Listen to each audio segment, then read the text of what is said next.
आज हम लोग चैप्टर लाइट के कुछ इंपॉर्टेंट क्वेश्चन सॉल्व करने वाले हैं।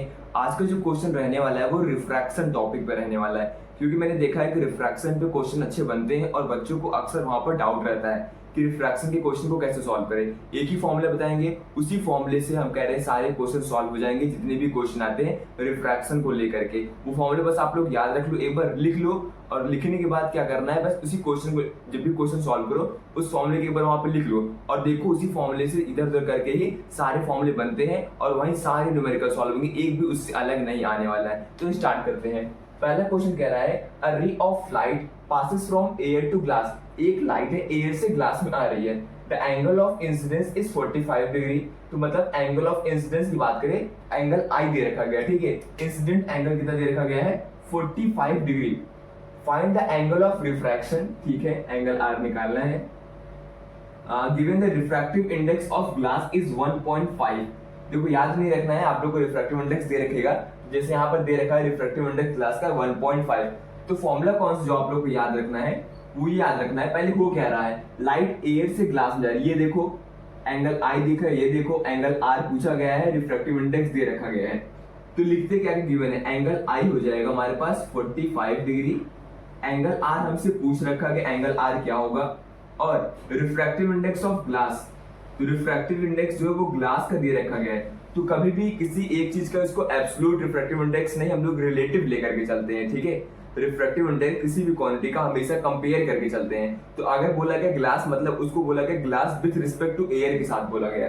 तो refractive index of glass with respect to air कितना, 1.5। इसका मतलब ये होता है, सिंगल चीज का नहीं होता है, ठीक है। इसलिए लिखते हैं refractive index of glass is 1.5, मतलब glass with respect to air है। और लाइट कहां से आ रही है, एयर से ग्लास में आ रही है। ये एयर है, समझते हुए चलेंगे हो क्या रहा होगा यहाँ पे, और ये ग्लास है। एयर का एयर एक तरीके से रेयर मीडियम है, ग्लास डेंसर मीडियम है, क्योंकि ग्लास की डेंसिटी ज्यादा है। ये होता है नॉर्मल। लाइट जब इससे आएगी, ठीक है, जाना चाहिए इसको सीधे, लेकिन वो नॉर्मल की तरफ इस तरीके से बेंड हो जाएगी। ये हो जाएगा एंगल आई, और हमसे ये पूछा गया एंगल आर, ये क्या होगा, ठीक है। एंगल आई ये क्यों होगा, नॉर्मल और इंसिडेंट रे जो होती है इसके बीच के एंगल को आई बोलते हैं, और एक नॉर्मल और रिफ्रैक्टेड रे के बीच की जो एंगल होती है उसको एंगल आर बोलते हैं। एंगल आई दे रखा गया है, एंगल आर पूछा गया है, और refractive index glass with respect to a दे रखा गया है, ठीक है। तो फॉर्मूला क्या होता है जो आप लोग को याद रखना हमेशा के लिए, कोई भी केस होगा, जैसे लिखा गया N glass with respect to air, क्या हो जाएगा, refractive index of glass upon air, इसको तो ऐसे लिख सकते हैं, ठीक है। ये होता है रिफ्रैक्टिव इंडेक्स। और कैसे कर सकते हैं हम लोग, साइन आई अपॉन साइन आर, इस तरीके से लिखा जा सकता है, ठीक है। यहाँ पे ध्यान ये देना है, पहले ग्लास का आएगा, लाइट एयर से ग्लास में आ रही है, ठीक है, लेकिन लाइट बेंड कहाँ हो रही है, ग्लास में हो रही है। पहले ग्लास का लिखेंगे, उसके बाद एयर का आएगा, इसलिए लिखा गया ना जी ए ग्लास का, फिर इसके बाद एयर, इसको बोलते हैं हम लोग, ये क्वांटिटी जानते रहो, refractive index of glass with respect to air, air के रिस्पेक्ट में ये दे रखा गया है। तो साइन आई अपॉन साइन आर, ठीक है, ये फॉर्मूला यूज कर सकते हैं। वेलोसिटी के टर्म के साथ भी रिलेशन होता है और लैम्डा के साथ भी रिलेशन होता है। वो क्या रिलेशन होता है, इसी का जस्ट उल्टा, means velocity of air upon velocity of glass equals to lambda of air upon lambda of glass, ये फॉर्मूला होता है। इसी फॉर्मूले से सारे क्वेश्चन सॉल्व होने वाले हैं। सबको इक्वल्स टू लगा बीच में, मान लो ये दिया है, ये आप लोग से पूछा गया ये रखो और ये रख के सॉल्व कर दो। ये दे रखा गया, ये दे रखा गया, इन दोनों को रिलेट कर दो, मतलब बस दो चीजों को रिलेट, क्योंकि इक्वल्स टू साइन लगा हुआ है, बराबर कर दो। चलो आते क्वेश्चन। आई दिया गया 45 डिग्री, मींस आई और आर पूछा गया है। तो मुझे क्या करना है, ये मेरे को दे रखा गया है और यहां से हमको आई दे रखा गया, मुझे ये निकालना है, मतलब इन दोनों फॉर्मूले को रिलेट करके चलना है, ऐसे सोचना है।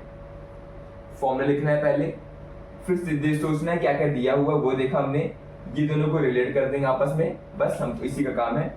फॉर्मूला कौन सा लगेगा, n g a equals to sine I upon sine r. ये कितना दे रखा गया, 1.5। 1.5 मतलब इसको 3/2 भी लिख सकते हैं, ठीक है, आसानी रहेगी। साइन आई, आई कितना 45 डिग्री, यहाँ हो गया 45 डिग्री अपॉन क्या हो जाएगा, साइन आर। मुझे आर निकालना है, साइन 45 की बात करें, साइन के सारे एंगल आप लोग को याद रखने पड़ेंगे, क्योंकि साइन फंक्शन ही पूछेगा, कॉस तो नहीं याद रहेगा तो भी चलेगा, लेकिन साइन के फंक्शन याद होने चाहिए। एक बार लिख देते हैं, याद रख लो आप लोग, साइन 0 0 हो गया, 31/2 हो गया, 45 होता है 1/√2, √3/2 होता है 60 और sin 91 हो गया, ठीक है। इस तरीके से याद रखना है। ये हमारे पास कौन सा है, sin 0 है, ये 30 डिग्री है, ये है 45 डिग्री, ये है 60 डिग्री और ये है 90 डिग्री। ये साइन के फंक्शन दे रखे गए किस पे क्या होगा। तो बोला गया sin 45, तो 45 पे 1/√2 है, रख करके सॉल्व करते हैं 1/√2 और sin r निकाला, इसको ध्यान रखना है। 1/2 इक्वल्स टू ये हो जाएगा 1/√2, यहाँ पे क्या आ जाएगा, सॉरी 3/2 है, ये आ जाएगा sin r। इसको इधर भेज देते हैं, 1/sin r यहाँ से अलग हो जाएगा, या तो पूरी क्वांटिटी यहीं भेज देते हैं। ये इसको इधर क्रॉस मल्टीप्लाई कर दो, क्या हो जाएगा 3√2 sin r इक्वल्स टू 2 हो जाएगा। तो sin r इक्वल्स कितना आ जाएगा 2/√2 इंटू 3।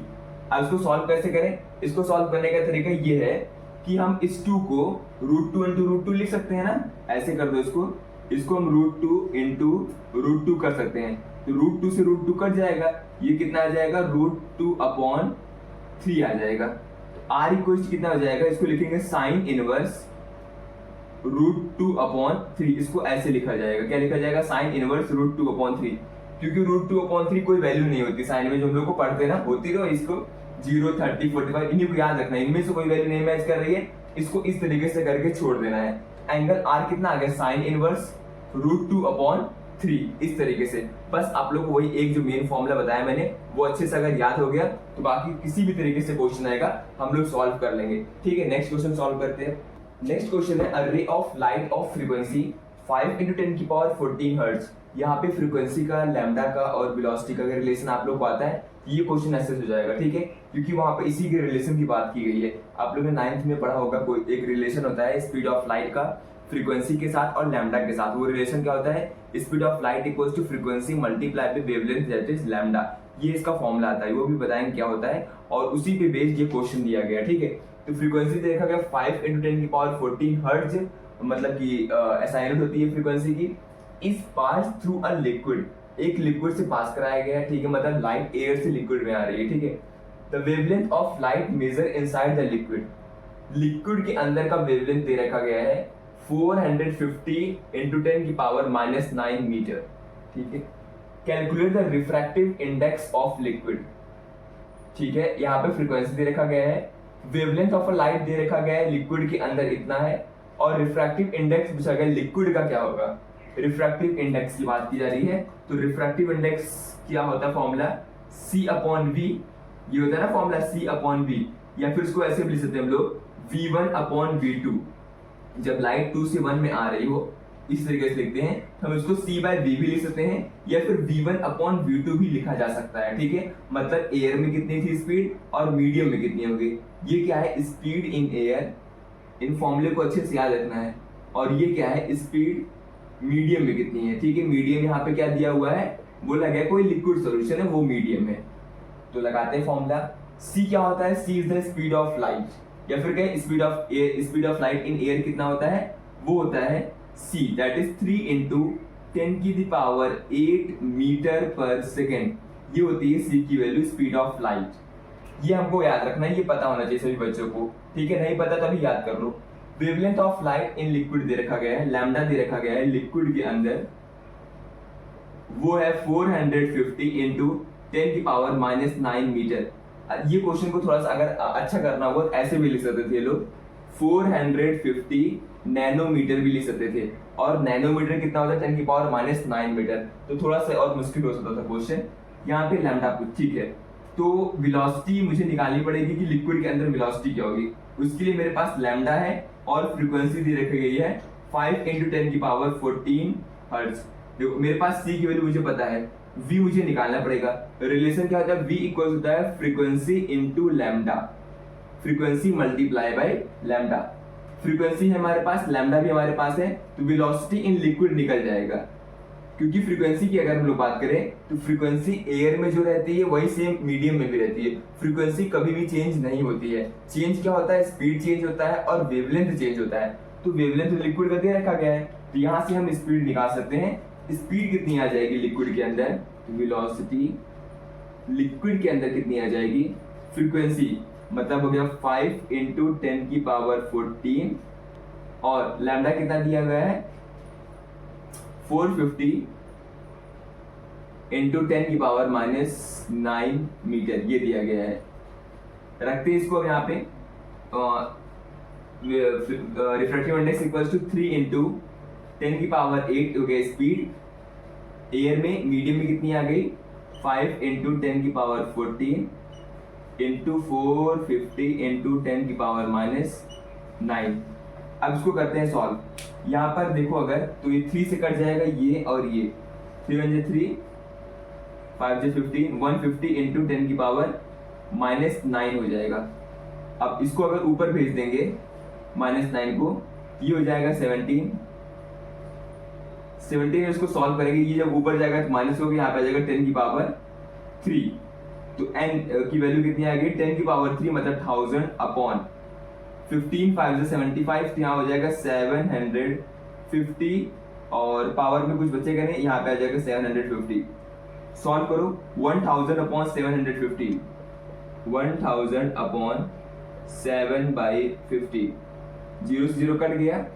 100 अपॉन 75 कितना होता है ये होता है 4/3 4/3 कितना आएगा 1 हो जाएगा 10 1.33 तो n की वैल्यू कितनी आ गई रिफ्रैक्टिव इंडेक्स कितना आ गया 1.33।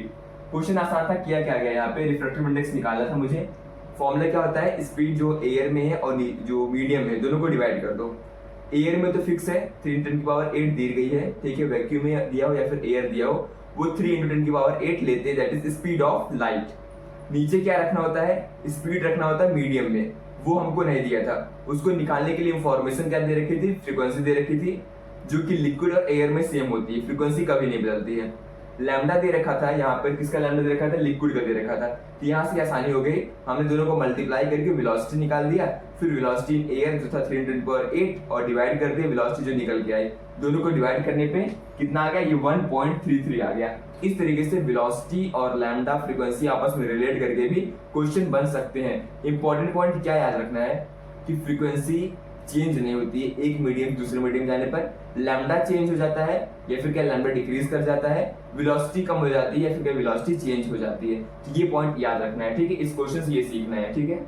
नेक्स्ट एक डायग्रामेटिक क्वेश्चन है, ऐसे भी क्वेश्चन आते हैं थोड़े से कंफ्यूजिंग वाले कि जहां पे ऐसे डायग्राम दे देंगे और पूछेंगे क्या कि find the refractive index of medium with respect to air, मतलब मीडियम का रिफ्रैक्टिव इंडेक्स निकालना है एयर के रिस्पेक्ट में।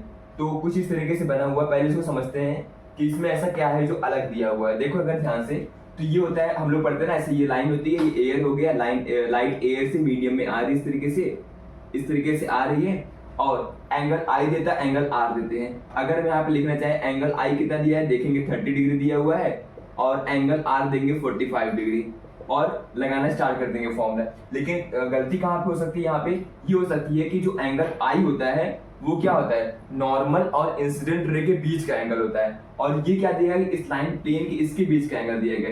तो यहाँ पर मुझे ये निकालना पड़ेगा पहले ये कितना होगा, क्योंकि यहाँ पर ये 30 देखा है तो एंगल आई 30 तो नहीं होगा और एंगल आर सही दे रखा क्योंकि नॉर्मल और रिफ्रैक्टेड के बीच में दे रखा गया है। तो एंगल आई होगा क्या फिर, तो कैसे निकालेंगे, ये जो लाइन होती है, ठीक है, एयर से मीडियम गई, ये स्ट्रेट लाइन है, इसके परपेंडिकुलर इस तरीके से बनता है नॉर्मल। तो परपेंडिकुलर मतलब ये पूरा जो होगा ये होगा 90 डिग्री, ये 90 है, उसमें से ये पार्ट 30 है। अगर ये पूरा 90 है ये 30 है, ये कितना हो जाएगा, ये हो जाएगा 60 डिग्री। कैसे करेंगे, angle i equals to 90 degree minus 30 degree कितना आ जाएगा 60 आ जाएगा। तो एंगल आई 30 ना होकर के एंगल आई की वैल्यू कितनी हो जाएगी 60 डिग्री हो जाएगी। अब सॉल्व करते हैं, पूछा क्या गया है, रिफ्रैक्टिव इंडेक्स निकालना है मीडियम का एयर के रिस्पेक्ट, मीडियम ये रहा एयर ये है, ठीक है। तो पहले मीडियम लिखेंगे फिर एयर लिखेंगे, लाइट एयर से मीडियम में जा रही है ना, तो refractive index of medium with respect to air, formula क्या होता है इसका, एंड ये लिख दो एक बार, फॉर्मूला लिख दो इसका, क्या हो जाएगा sine I upon sine r lambda a upon lambda m v a upon v m. इस तरीके से एक बार फॉर्मूला लिखने से रिवाइज हो जाता है। तो ये हो गया हमारे पास फॉर्मूला। अब हमको रिफ्रैक्टिव इंडेक्स निकालना है, ये निकालना है, आई और आर दे रखा है तो ये फॉर्मूला यूज करना पड़ेगा, ये कोई काम के नहीं है। स्टार्ट करते हैं, एंगल आई और angle R, refractive index of medium with respect to air equals to sine I, I कितना हो गया 60 डिग्री हो गया, और एंगल आर कितना है 45 डिग्री, यहाँ क्या हो जाएगा साइन 45 डिग्री हो जाएगा। साइन 60 की बात करें तो वैल्यू याद है ना, पहले क्या होता है 0, 1/2, 1/√2, √3/2 और लास्ट 90 क्या होता है 1 होता है। तो अगर बात करें 60 की तो 60 कितना होता है √3/2 होता है, ठीक है, √3/2 हो गया। 45 कितना होता है 1/√2 होता है, रख दिए। सॉल्व करो कितना आ जाएगा 3 2 6, ये हो जाएगा √6 ये हो जाएगा नीचे 2। ये आ गया refractive index of medium with respect to air. इस तरीके से आंसर आप लोग लिख सकते हो। चाहो तो सॉल्व भी कर सकते हैं इसको, और क्यों, क्योंकि हमको पता था √3 की वैल्यू कितनी होती है 1.717 और इसकी होती है 1.414। इस तरीके से रख के इसको सॉल्व भी किया जा सकता है √3 और √2 की वैल्यू को। बाकी यहीं तक कर देना तो भी आंसर की सही माना जाएगा। इस तरीके से इसको लिखा जा सकता है। ये क्या आ गया refractive index of medium with respect to air. Point क्या याद रखना इस क्वेश्चन को, क्या सीखने को मिला कि क्वेश्चन में इस तरीके से भी दे सकते हैं। लगेगा कि वो एंगल आई है, लेकिन एंगल आई को निकालने के लिए देखो 90 से माइनस करना पड़ा। अगर 30 लेके सॉल्व करते तो साइन 30 होता है 1/2 लेके सॉल्व करते तो ये गलत होता, क्योंकि यहाँ हमको लेना पड़ा साइन 60 जो कि होता है √3/2। तो सॉल्व करके तब हमारा आंसर सही है, ठीक है। इसको ऐसे भी लिख दो, एक तरीका और हो सकता है लिखने का, जैसे अगर ध्यान दो तो √3 इंटू √2 ये है, नीचे क्या हम 2 को √2 इंटू √2 लिख सकते हैं। इसको ऐसे भी तो किया जा सकता है, इसको इससे काट दो, कितना आ जाएगा ये √3/√2 आ जाएगा। ये ऐसे भी लिख दो, ये भी सही है। अब √3 और √2 की वैल्यू यहाँ पे रखो, आंसर ये आ जाएगा। तो मतलब अलग अलग तरीका है आंसर लिखने का, नहीं भी रखते हो तो भी आंसर सही माना जाएगा, ठीक है। क्योंकि इतना नहीं कहता सी बेसिक आप लोग √3 की वैल्यू भी याद रखो, √2 की वैल्यू याद रखो। अगर क्वेश्चन में बाई चांस गिवन है कि √3 की वैल्यू 1.732 है और √2 की वैल्यू 1.414 है, तो आप लोग रख के सॉल्व कर देना, 1 पॉइंट समथिंग आ जाएगा। ये इस तरीके से इस क्वेश्चन को सॉल्व करेंगे। नेक्स्ट क्वेश्चन है find the refractive index of air with respect to medium. Question उल्टा है, यहाँ पे बोला गया है एयर का मीडियम के रिस्पेक्ट में रिफ्रैक्टिव इंडेक्स निकालना है, ठीक है। यहाँ पे डायग्राम दे रखा गया है, ठीक है। आई होप सब कुछ सही होगा। देखो एंगल इंसिडेंट एंगल ये है, एंगल नॉर्मल ये है, इसको बोलेंगे एंगल आई, मतलब यहाँ पे सही है, एंगल आई 60 डिग्री होगा। एंगल आर भी सही है क्योंकि नॉर्मल और रिफ्रैक्टेड के बीच का बना हुआ एंगल आर 30 डिग्री। तो पहले लिखते हैं एंगल आई कितना दे रखा गया है 60 डिग्री, एंगल आर कितना दे रखा गया है 30 डिग्री। जैसे निकालते वैसे सॉल्व करते, फिर बाद में देखेंगे कि ये निकालना क्या है। यहाँ पे refractive index of medium with respect to air हम याद करते हैं, ऐसे होता है NM/MA और ये होता है साइन आई अपॉन साइन आर। सॉल्व अगर करेंगे तो साइन कितना हो जाएगा, आई कितना है 60 डिग्री, आर कितना आ गया है 30 डिग्री। साइन 60 कितना होगा √3/2 और साइन 30 कितना होता है 1/2 हो गया, ठीक है। इस तरीके से लिख दिया, 2 से 2 कट गया, आंसर कितना आ गया √3 आ गया। ये आ गया refractive index of medium with respect to air. कैसे निकाले, sine I upon sine R, I दिया था 60, साइन 60, आर है 30, साइन 30। साइन 60 की वैल्यू √3/2, साइन 30 1/2 हो गया, 2 से 2 कट गया, √3 हमारे पास आ गया इसका आंसर। पूछा किसके लिए गया, air with respect to medium, इसका उल्टा किया गया है। तो ये आप लोग को यहाँ पर ध्यान रखना है। अगर ऐसा कभी क्वेश्चन आप लोग को ये निकला है, इसको हम ऐसे भी लिख सकते हैं NMA equals to means refractive index of medium with respect to air equals to 1 refractive index of air with respect to medium. इसको ऐसे भी लिखा जा सकता है। तो ये आंसर कितना आ जाएगा, जो √3 आया है NAM आ जाएगा, मतलब कि air with respect to medium जो पूछा गया है ये आ जाएगा 1/√3। इस तरीके से इंटरचेंज कर देना है, मतलब जो आप लोग को निकालना है पहले वो निकाल लो। फिर यहाँ पे देखो कि दिया क्या है air with respect to medium, तो यहाँ पे ऐसे रख के निकाल लो। अगर डायरेक्टली करना चाहते हो, इस तरीके से इंटरचेंज नहीं करना है, तो ऐसे कर लो, refractive index of air with respect to medium equals to sine R upon sine I. Sine R कितना है 30 डिग्री, ये हो जाएगा साइन 30 अपॉन साइन 60 हो जाएगा। 30 कितना हो जाएगा 1/2, साइन 60 √3/2 हो जाएगा, 2 से 2 कट गया, आंसर कितना आ गया 1/√3। ये डायरेक्ट आंसर मिल गया। इस तरीके से भी कर सकते हैं। एक पहला तरीका ये है और ये तरीका ये है, चाहे इससे करो चाहे इससे करो, दोनों से आंसर कितना आएगा 1/√3 आएगा, ठीक है। पहले ही चाहे चेक कर लो, air with respect to medium रख के निकाल लो, medium with respect to air निकालो, उसका रेसिप्रोकल कर दो। इस तरीके से हम लोग देखें आज कि कैसे कैसे क्वेश्चन रिफ्रैक्टिव इंडेक्स पर बन सकते हैं। आगे आने लेक्चर में हम लोग लेंस के भी क्वेश्चन सॉल्व करेंगे, पावर के भी अच्छे क्वेश्चन सॉल्व करेंगे, मैग्निफिकेशन भी करेंगे। ये सब वीडियो अगर आप लोगों को देखनी है तो चैनल को सब्सक्राइब कर लो, नोटिफिकेशन ऑन कर लो, जिससे वीडियो अपलोड हो तो नोटिफिकेशन तुरंत आप लोग को मिल जाए। बाकी अगर कोई भी डाउट होता है तो आप लोग कमेंट सेक्शन में पूछ सकते हैं। Thanks for watching.